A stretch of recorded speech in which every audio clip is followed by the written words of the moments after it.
사도신경으로 신앙 고백하심으로 11월 1일 주일 오후 예배를 하나님 앞에 올려드리겠습니다.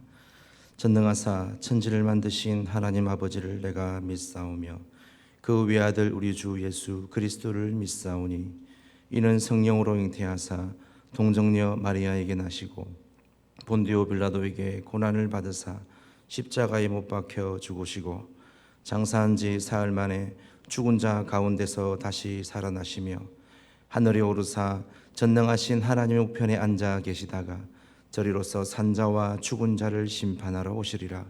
성령을 믿사오며 거룩한 공회와 성도가 서로 교통하는 것과 죄를 사하여 주시는 것과 몸이 다시 사는 것과 영원히 사는 것을 믿사옵나이다. 아멘. 찬송가 313장입니다.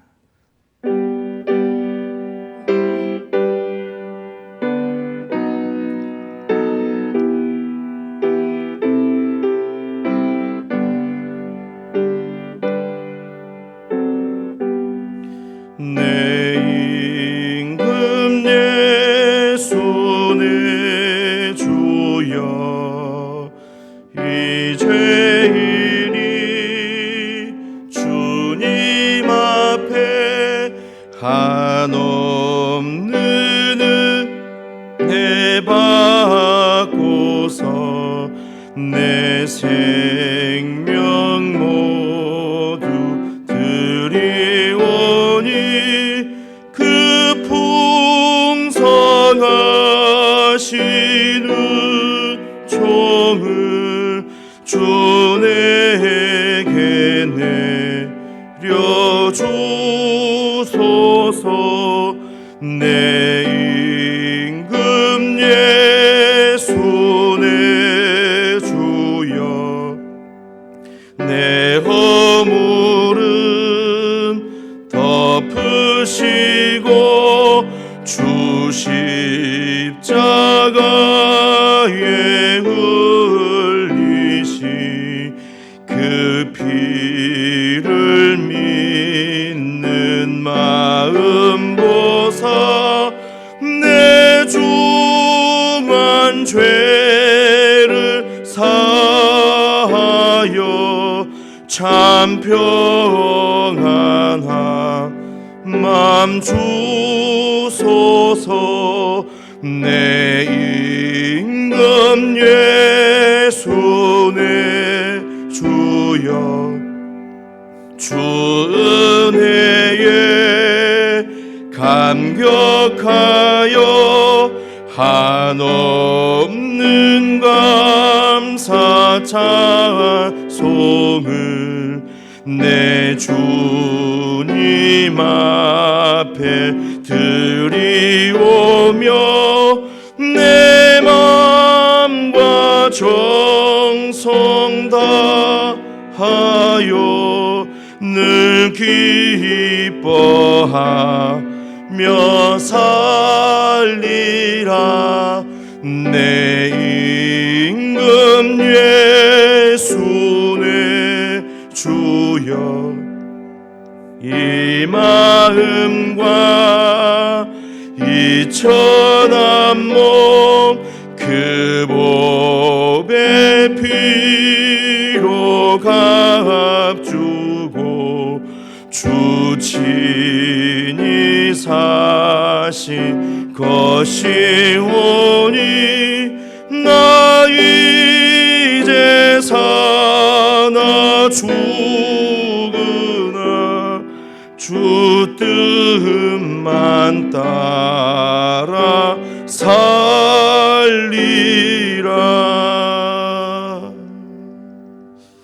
아멘. 오늘 주신 하나님의 말씀은 데살로니가 전서 5장 18절 말씀입니다. 데살로니가 전서 5장 18절 말씀, 우리 한 절만 우리 다 같이 한 목소리로 우리 봉독하겠습니다. 데살로니가 전서 5장 18절 말씀입니다. 다 같이 읽겠습니다. 범사에 감사하라. 이것이 그리스도 예수 안에서 너희를 향하신 하나님의 뜻이니라. 아멘.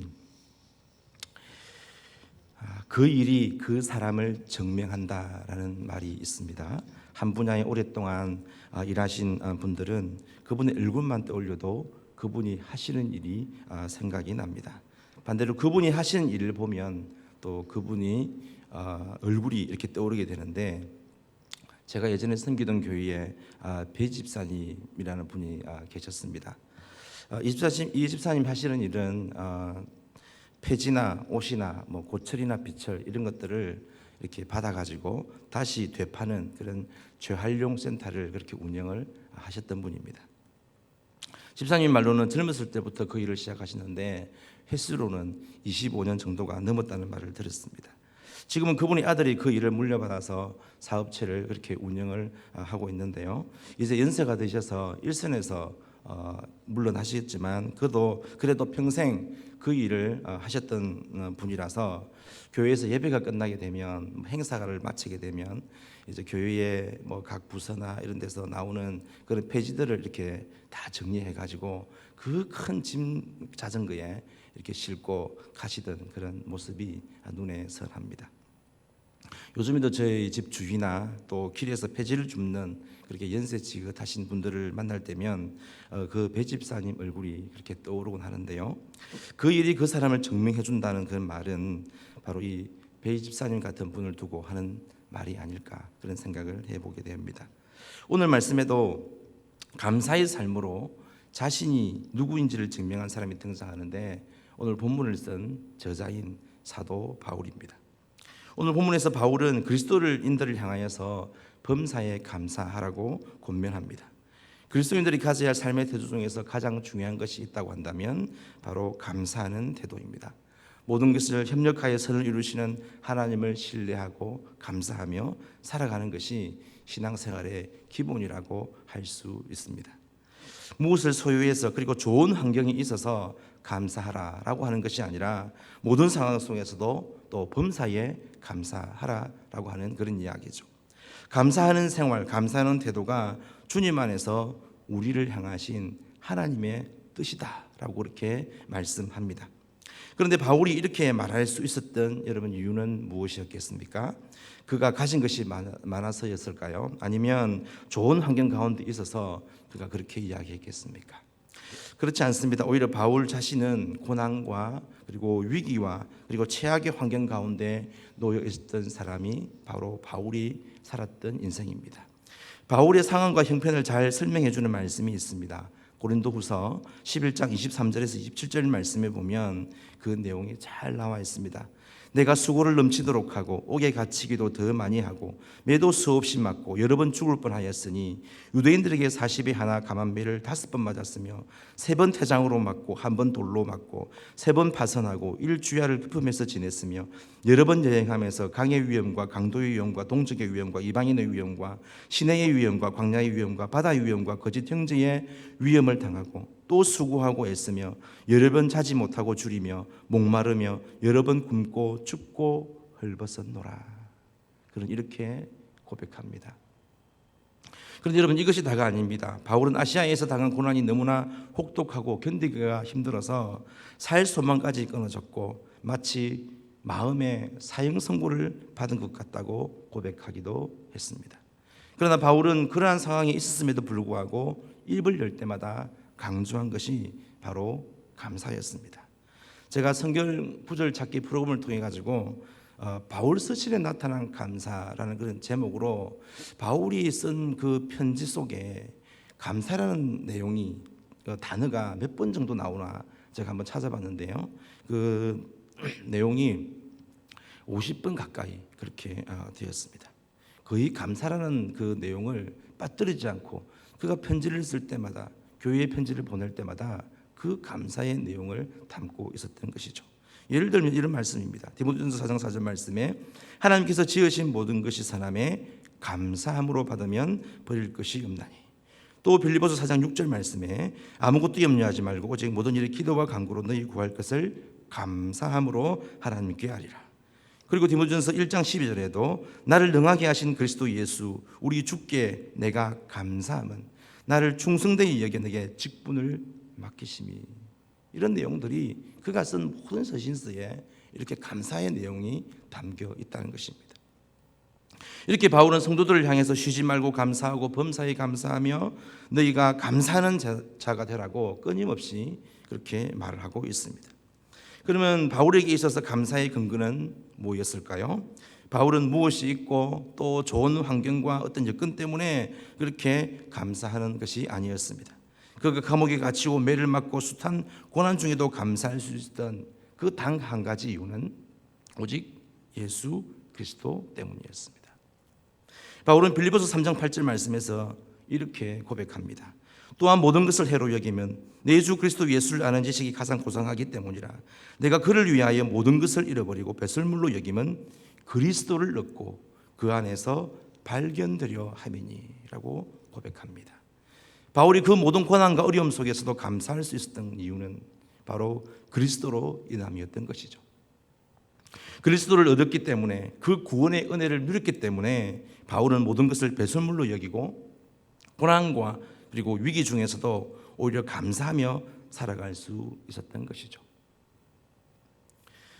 여러분, 글은 그 사람을 대신한다고 했습니다. 글은 그 자체로서도 힘이 있는 것이지만 그 글이 진짜 힘을 얻으려고 하면 현실에서 그것이 실천될 때 진짜 그 글에 대한 힘이 생기는 것입니다. 바울은 자신이 편지에서 50번 가까이 감사에 대해 강조하는 글을 썼습니다. 하지만 바울은 자신이 쓴 편지나 글로만 끝난 것이 아니라 현실에서, 삶에서, 그리고 사역의 현장에서 그 감사를 실천했고 또한 그렇게 살라고 가르쳤던 인물입니다. 여러분, 기독교 역사상 바울의 업적이 크고 많지만 그럼에도 바울의 인생은 감사를 통해서 자신이 누구인지를 증명하는 삶을 살았던 그런 사람입니다. 이런 바울의 감사를 묵상하면서 저도 평생 감사해야 할 3가지 감사 제목을 한번 정해봤습니다.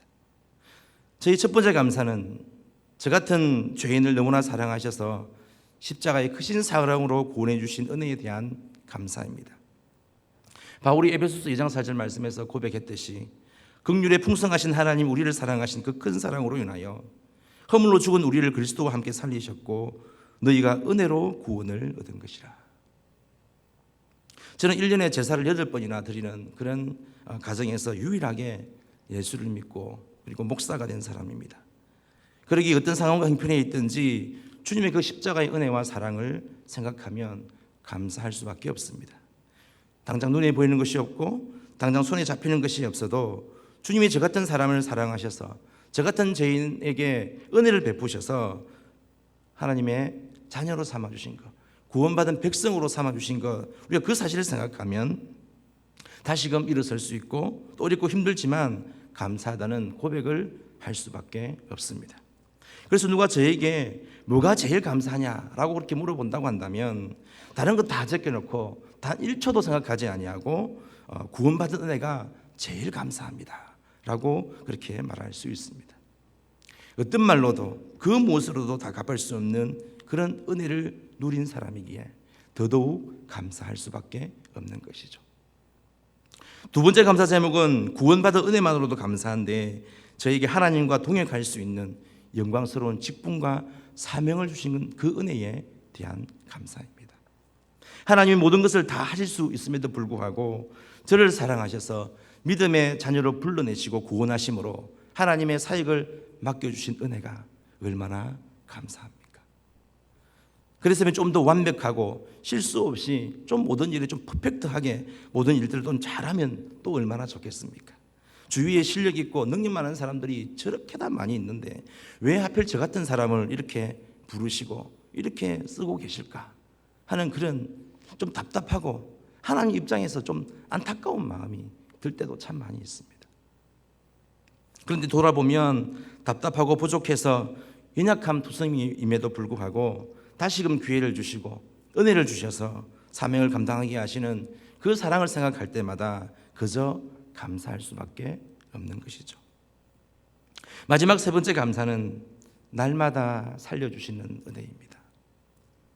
히브리서 9장 27절 말씀에 한 번 죽는 것은 사람에게 정해진 것이요 그 후에는 심판이 있다는 말씀 분명히 알고 있습니다.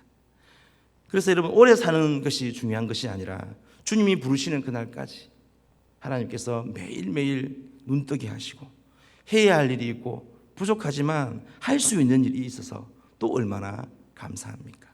그래서 저는 매일 아침에 눈을 뜨면 자주 이런 기도를 드립니다. 하나님, 오늘도 저를 살려주시고 생명 연장시켜 주셔서 감사합니다.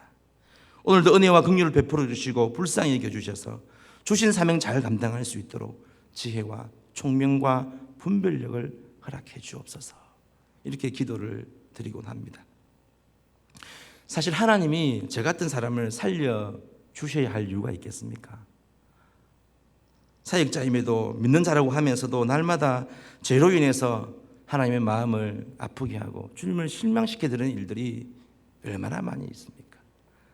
사람은 모른다고 해도 우리 하나님은 그 과정과 동기와 생각을 다 아시는 분이라서 그 누구보다도 저를 잘 아시는 분이기 때문에 이렇게 말씀드릴 수가 있습니다. 그럼에도 불구하고 그 은혜로 인해 우리를 사랑하시는 그 사랑으로 인해서 오늘도 저를 이렇게 살려주시고 말씀을 전할 수 있는 기회를 주시는데, 여러분, 이것이 또한 얼마나 감사한 일입니까? 비단 이것뿐이 아닙니다. 돌아보면 이것도 감사요, 저것도 감사요, 모든 것이 감사 제목이지 않습니까? 짧은 인생을 그렇게 살았지만 여러분, 돌아보면 모든 것이 주님의 은혜였고 모든 것이 감사의 제목임을 다시 한번 고백하지 않을 수 없습니다. 바울이 고린도전서 15장 10절에서 고백한 것처럼 나의 나된 것은 하나님의 은혜로 된 것이다 라고 하는 그 고백 그대로 아니겠습니까? 이 자리에 계신 여러분들도, 또 가정에서 영상으로 말씀을 듣고 계신 분들도 지나온 우리 인생을 돌아보면 모든 것이 감사한 제목이지 않습니까? 지금 우리의 형편이 어떠하든지 어떤 어려움과 위기 가운데 있든지 당장 우리가 눈에 보이는 것이 없고 당장 우리가 손으로 만져지고 잡히는 것이 없다고 할지라도 우리의 삶이 황무지 같아 보이고 당장은 바닥을 치는 것처럼 보인다고 할지라도 그럼에도 불구하고 우리가 감사할 수 있는 이유가 무엇입니까? 바로 예수 그리스도의 그 십자가의 은혜와 또 하나님께서 우리 삶 가운데 베풀어 주신 그 풍성한 사랑과 인도하심 때문에 우리는 감사할 수 있는 줄로 믿습니다. 사랑 많으신 주님이 우리의 모습이 어떠하든지 여전히 우리를 사랑하시고 돌보시고 지켜주시기 때문에 우리는 오늘도 감사하며 살아가게 되는 것이지요. 일본의 시인 가운데 미즈노 겐조라고 하는 사람이 있습니다. 이분에게 별명이 있는데요, 바로 깜빡이 시인입니다. 눈 깜빡이 시인입니다. 어릴 때 홍역을 크게 앓았는데요, 제때 치료를 받지 못해서 뇌 손상이 오게 되었고 전신마비가 되었는데 그 세월이 36년의 세월입니다. 그래서 아무것도 사용할 수 없고 눈만 깜빡깜빡할 수 있는 그런 청년이었습니다. 절망에 빠져서 하루하루를 지내고 있었는데 어느 날 마을의 한 목사님이 그 청년의 집을 방문해가지고 성경책을 선물합니다. 몸이 움직일 수 없으니까 하루 종일 집에 앉아서 누워서 늘 성경책만 읽었습니다. 그러던 중에 하나님 은혜로 성경을 읽다가 예수님을 만나고 또 마음으로 예수님을 영접하게 됩니다. 주님을 만나고 보니까 예수님의 사랑이 너무나 크고 신비합니다. 주님을 위해서 뭐라도 좀 해드리고 싶고 또 어떻게 좀 쓰임을 좀 받고 싶은데 몸이 그 징이니까 어떻게 할 수 있는 방법이 없었습니다. 그래서 이 청년이 시를 쓰기로 그렇게 결심을 합니다. 그런데 몸을 움직일 수가 없습니다. 손가락도 하나 까딱할 수가 없습니다. 할 수 있는 일이라고는 그저 눈만 깜빡 하는 것이 그가 할 수 있는 전부였던 것이죠. 그러면 미즈노 겐조라는 이분 어떻게 시를 썼을까요? 그의 어머니가 위대합니다.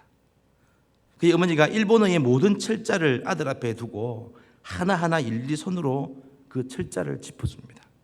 그러면 아들이 눈을 깜빡깜빡거리면서 그 글자가 맞으면 그 글자를 하나하나 이렇게 조합을 해서 한 단어를 만들고 한 문장을 만들어서 뭐가 나왔을까요? 결국 한 권의 시집이 나왔습니다.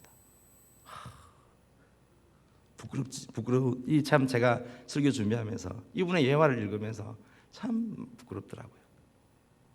그 시집 제목이 이렇습니다. 감사는 밥이다.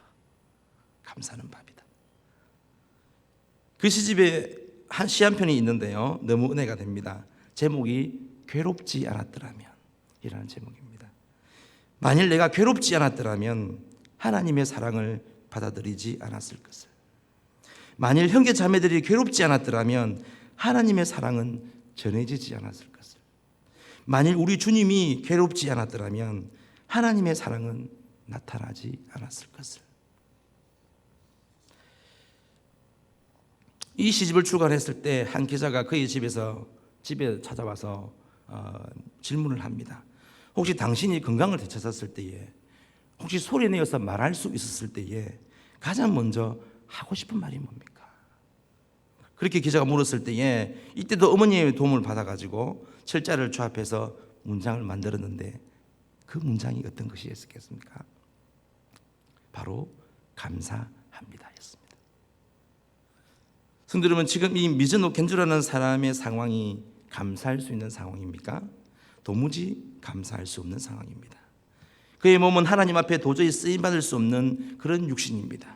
그런데 그가 모든 일에 감사했고 바울의 고백과 같이 범사에 감사했더니 하나님이 그에게 눈 깜빡이 시인이라는 별명을 붙여주시면서 그를 하나님의 나라와 그의 이름과 그리스도의 복음을 전하는 일에 그렇게 쓰임받을 수 있도록 하나님께서 그의 삶을 인도하셨고, 가만히 집에서 누워있기만 했지만 많은 사람들을 통해서 그의 이름이 온 세계에 알려질 수 있도록 시집 한 권을 통해서 그가 많은 사람들에게 감동을 줄 수 있도록 예수 그리스도의 그 이름을 선포하고 자랑하는 그런 사람이 될 수 있도록 하나님께서 감사로 증명되어진 그의 삶을 통해서 하나님이 일하셨던 모습을 우리는 확인할 수 있습니다. 사랑하는 성도 여러분, 어떤 인생을 사시겠습니까?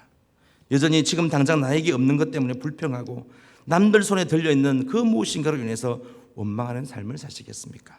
그렇지 않으면 없는 것 빼고 나도 남들 있는 것만큼 다 누리고 가지고 있다라고 하면서 만족하며 감사하는 삶을 사시겠습니까? 선택은 저와 여러분들의 몫입니다. 선택은 우리 각자의 몫입니다. 그런 점에서 저와 여러분들이 삶에도 범사의 감사, 미리 감사, 항상 감사가 다시금 회복되어서, 그리고 우리의 삶 가운데 그렇게 기억되어서 새롭게 시작된 이 계절에 하나님 앞에 또 사람 앞에서 그렇게 감사로 고백되어지는 우리의 삶이 될 수 있기를 간절히 소망합니다. 우리가 하나님의 자녀요, 그리고 예수님의 제자임을 가족과 이웃과 그리고 세상 사람들에게 우리가 입술로, 우리의 삶으로 감사하는 그 감사로 인해서 우리가 누구인지를 증명해 줄 수 있는, 증명해내는, 보여주는 그런 우리의 삶이 필요하지 않겠습니까? 주님께서 우리에게 그런 것을 원하지 않겠습니까? 예수님을 믿는 우리의 진짜 모습, 우리가 누구이고 어떤 사람인가 하는 것은 바울이 감사의 삶으로 자신이 누구이며 어떤 사람인가를 증명했던 것처럼 믿음의 자녀요, 그리스도인 된 저와 여러분들 역시 감사함으로 우리의 진짜 모습이 증명되어지게 되는 줄로 믿습니다. 또 한 번의 11월을 맞습니다. 11월은 또 감사의 달이기도 합니다. 한 해 동안 코로나로 인해서 어렵고 힘든 일도 많았지만 저와 여러분들에게 베풀어 주신 그 십자가의 사랑과 우리 삶 가운데 베풀어 주신 하나님의 그 풍성한 은혜가 더 크고 더 놀랍고 더 아름다운 줄로 믿습니다. 11월을 시작하면서 하나님 앞에 다시 한번 그 감사의 마음을 우리 삶 가운데, 우리 생각 가운데, 우리 믿음 안에 그렇게 담아서 또 그 감사의 마음을 나눌 수 있는, 그리고 11월 한 달이 되어지고 이 계절이 되어지는 그런 삶을 살아갈 수 있는 저와 여러분들이 다 되시기를 주님의 이름으로 간절히 바라고 축복합니다. 우리 함께 기도하겠습니다.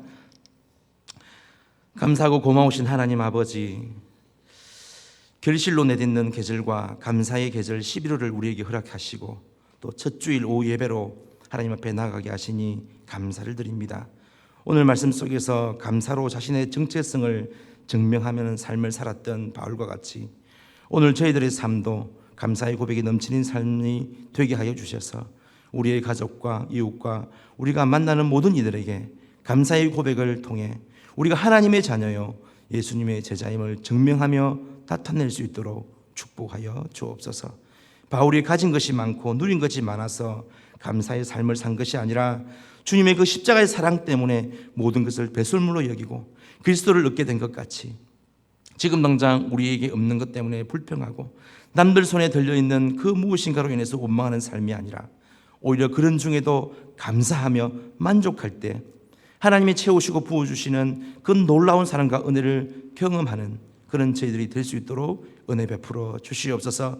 베풀어 주신 은혜에 감사하지 못하는 모습, 말로는 감사한다고 했지만 어려움과 고통 앞에 불평하고 원망하였던 우리의 모습이 있었다면 용서해 주시고 우리 인생 가운데 은혜를 내려주셔서 어떤 상황과 문제 앞에서도 감사할 수 있는 진짜 그리스도인, 하나님이 찾으시는, 하나님을 기쁘시게 하는, 하나님의 뜻을 이루어드리는 그리스도인이 될 수 있도록 은혜 베풀어 주시며 우리의 인생에 불평과 원망으로 물들여지는 인생이 아니라 주님이 베풀어 주신 은혜를 통해 감사로 우리의 인생을 물들일 수 있는 그런 복된 인생이 될 수 있도록 주님 우리의 삶을 선하게 인도하여 주옵소서.